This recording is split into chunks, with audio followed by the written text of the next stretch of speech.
बिस्मिल्लाहिर्रहमानिर्रहीम। तो मेरा नाम है डॉक्टर जहांगीर यासर और आज हम जिस मर्ज़ के ऊपर बात करने लगे हैं वो है अनोज़मिया। सूंघने की हिस्स होती है, खुशबू की या बदबू की, वो बिल्कुल ख़त्म हो जाती है। इसके ऊपर बात करेंगे, इसकी वजूहात के ऊपर बात करेंगे और इसके इलाज के ऊपर हम बात करेंगे।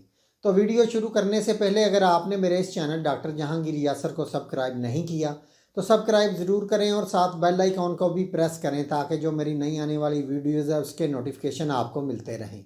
अगर वीडियो पसंद आए तो लाइक या शेयर ज़रूर किया करें। बहुत सारे जो लोग हैं इनके अंदर नोज़मिया का जो मसला है बहुत ज़्यादा हो जाता है। उनको जो बदबू या खुशबू की या कोई परफ्यूम वगैरह या कोई फूलों की खुशबू है या कोई खाने पीने की चीज़ की खुशबू है, ये उनकी जो इसकी जो खुशबू है उनको बिल्कुल नहीं आती, या इनकी जो खुशबू के अंदर तमीज़ है बदबू की या खुशबू की बिल्कुल इनकी ख़त्म हो जाती है। इसकी चंद एक वजूहात होती हैं। इसमें ये होता है कि या तो ये पैदाइशी तौर पर जिन लोगों को होता है उन लोगों को बिल्कुल भी ना किसी चीज़ की बदबू आती है और ना किसी चीज़ की उनको खुशबू आती है।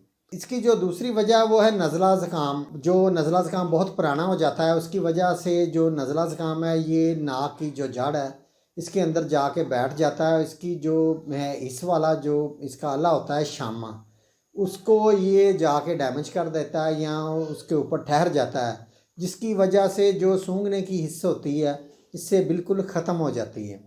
तो इसकी जो चंद एक अलामात सामने देखने में आती हैं उसमें ये आया कि नज़ला ज़ुकाम की वजह से उनके जो सर है उसके जो बहुत ज़्यादा बोझ और ग्रानी उसके सर के ऊपर होती है और बोलने की वजह से उनके जो गुनगुनाहट की आवाज़ अपने कानों में वो लोग महसूस करते हैं। इसके अलावा जो उनकी जो नाक है उससे जो गंदा मवाद बहता रहता है और इसके अलावा जो उनकी आँखों के पपोटे हैं उनके ऊपर फड़फड़ाहट उनको होने लगती है, या उन लोगों को बिल्कुल किसी चीज़ की जो स्मेल है बिल्कुल ख़त्म हो जाती है। तो अब चलते हैं इसके इलाज की तरफ। तो इसके इलाज में जो इसके लिए बेहतरीन मेडिसिन है वो है नेट्रम म्योर। नेट्रम म्योर एटिकम ये 30 टेंसी के अंदर लेनी है। इसके 3-3 कतरे आधा घूंट पानी के अंदर डाल के दिन में आपने 3 दफ़ा इसको इस्तेमाल करना है। तो इसके साथ जो दूसरी मेडिसिन है वो है बपटेशिया। बपटेशिया जिन लोगों को टाइफाइड बुखार का मसला रहा हो या टाइफाइड बुखार के बाद उन लोगों को ये सूंघने की हिस्स उनकी बिल्कुल ख़त्म हो जाती है, तो ऐसे लोगों के लिए बपटेशिया 30 टेंसी के अंदर बहुत ही अच्छी मेडिसिन है।